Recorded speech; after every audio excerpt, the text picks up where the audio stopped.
Ici Bleu sans frontières, un balado qui t'invite à plonger au cœur du monde marin. Dans ce troisième épisode, plongeons aujourd'hui dans la vie étonnante de la tortue de Kemp, une tortue dont très peu de gens connaissent l'existence. Discutons des défis qu'elle affronte et des gestes qui peuvent changer son avenir.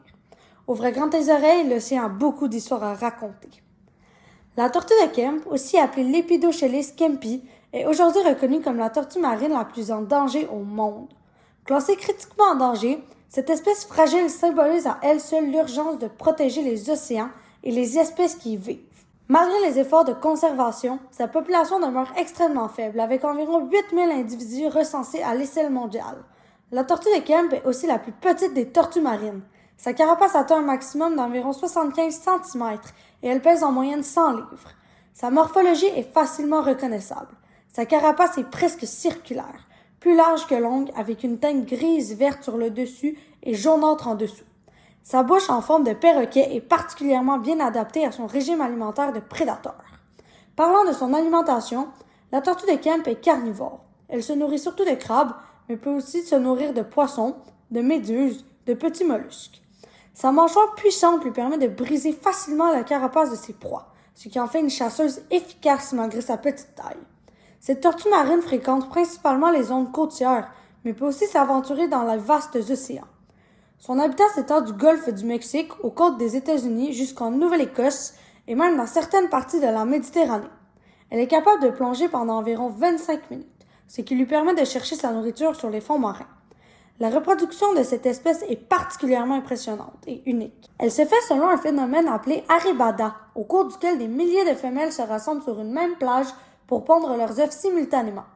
Environ 95% des pontes ont lieu à Rancho Nuevo, au Mexique, entre les mois de mai et juillet.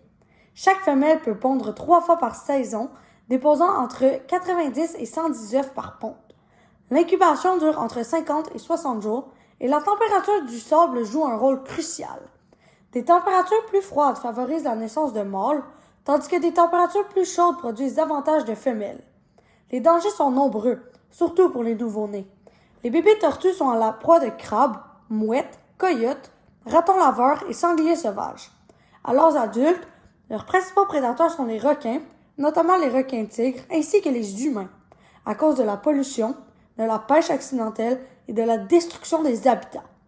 De nature plutôt solitaire, la tortue de Kemp ne recherche un partenaire que lorsque de la saison de l'accouplement ou de la ponte. Elle peut vivre jusqu'à 50 ans, mais peu d'individus atteignent cet âge en raison des nombreuses menaces qui pèsent sur cette espèce.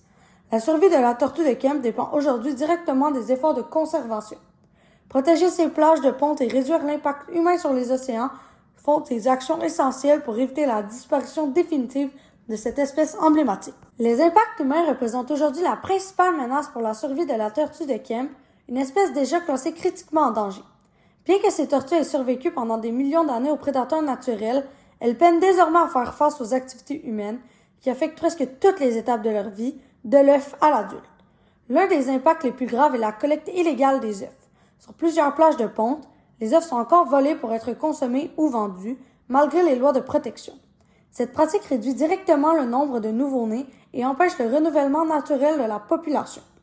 Comme la tortue de Kemp pond déjà dans un nombre très limité de sites, la perte d'œufs a des conséquences particulièrement importantes. La capture accidentelle dans les filets de pêche a aussi causé des ravages, surtout dans les années 1990. À cette époque, environ 55 000 tortues de Kemp auraient été tuées dans la pêche à la crevette. Incapables de remonter à la surface pour respirer lorsqu'elles sont coincées dans les filets, elles se noient. Bien que certaines mesures aient été mises en place depuis, cette menace demeure bien réelle. La pollution plastique constitue un autre danger majeur. Les tortues confondent souvent les sacs en plastique avec des méduses, une de leurs proies naturelles. Une fois ingéré, le plastique peut bloquer leur système digestif, provoquer des blessures internes ou entraîner la mort par famine. Les débris plastiques peuvent aussi les empêcher de nager correctement.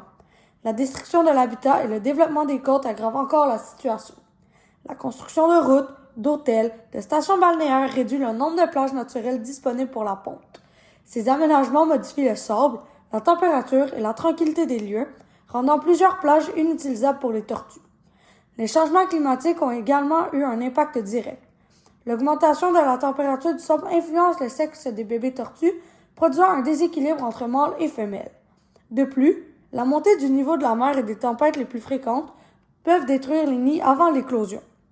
La tortue de Kemp a aussi été tuée pour sa viande et, dans certains cas, pour extraire les huiles utilisées dans les produits de beauté. Même si ces pratiques sont aujourd'hui interdites dans plusieurs pays, elles ont contribué au déclin massif de l'espèce et persistent encore de façon illégale. Les collisions avec les bateaux représentent une menace croissante. Les tortues remontent régulièrement à la surface pour respirer et peuvent être frappées accidentellement par des embarcations, causant des blessures graves ou mortelles à leur carapace. Enfin, la pollution sonore et la pollution lumineuse perturbent leur comportement. Le bruit des moteurs et des activités humaines peut nuire à leur orientation et à leur communication. La lumière artificielle sur les plages désoriente les bébés tortues qui devraient normalement se diriger vers la mer en suivant la lumière naturelle de l'horizon. Beaucoup se dirigent alors vers les routes ou les bâtiments où ils meurent rapidement. En résumé, les activités humaines ont un impact profond et cumulatif sur la tortue de Kemp. Réduire ces pressions est essentiel pour assurer la survie de cette espèce emblématique et préserver l'équilibre des écosystèmes marins. La protection de la tortue de Kemp, une espèce classée critiquement en danger, repose à la fois sur les actions gouvernementales et sur l'engagement des individus. Face aux nombreuses menaces d'origine humaine, des mesures concrètes et coordonnées sont nécessaires afin d'assurer sa survie à long terme. Du côté des gouvernements, la priorité est de protéger les tortues dans les environnements marins. La création de zones marines protégées, où la pêche est réglementée ou interdite, permet de réduire les risques de blessures et de mortalité. Ces espaces offrent aux tortues des conditions plus sécuritaires pour se nourrir, se déplacer et se reproduire.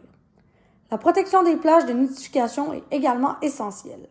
En limitant l'accès humain pendant la saison de ponte, en contrôlant l'éclairage artificiel et en restreignant les activités qui perturbent le sable, les gouvernements augmentent considérablement les chances de survie des œufs et des nouveau-nés. La réduction des captures accidentelles dans les pêcheries commerciales, artisanales et récréatives constitue une autre action clé. L'imposition de règlements plus stricts et l'utilisation d'équipements adaptés, comme les dispositifs d'exclusion de tortues, permettent de diminuer le nombre d'individus pris dans les filets. Le gouvernement cherche aussi à réduire les effets des déchets marins responsables de l'ingestion plastique et l'enchevêtrement dans les filets abandonnés. De plus, la mise en place de limites de vitesse pour les navires dans certaines zones côtières contribue à réduire les collisions mortelles. Puisque la tortue de Kemp migre sur de longues distances, la coopération internationale est indispensable. La collaboration entre pays permet de protéger l'espèce à toutes les étapes de sa vie. Les gouvernements doivent également soutenir la recherche scientifique et les projets de conservation car ces études fournissent des données essentielles pour améliorer les stratégies de protection. Les individus ont aussi un rôle important à jouer.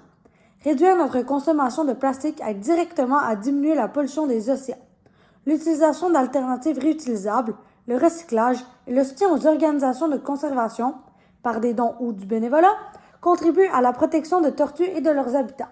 Sensibiliser notre entourage permet également d'amplifier l'impact de ces actions. Enfin, pratiquer un écotourisme responsable aide à préserver les milieux naturels tout en respectant la survie de la tortue de Kemp. En combinant les efforts des gouvernements et des citoyens, il est possible d'offrir à cette espèce une réelle chance de survie. J'espère que cet épisode t'a permis de mieux comprendre les défis auxquels font face la tortue de Kemp. Merci d'avoir écouté Bleu sans frontières. C'était votre animatrice Ariane Leblanc. C'était le dernier épisode de cette série. J'espère qu'elle t'a plu. Et d'ici là, n'oublie pas, notre océan n'a pas de frontières. Les sources qui ont aidé à faire cet épisode sont Oceana Canada, National Wildlife Federation, Olive Ridley Project, NOAA Fisheries. Merci de votre écoute et like et abonne-toi.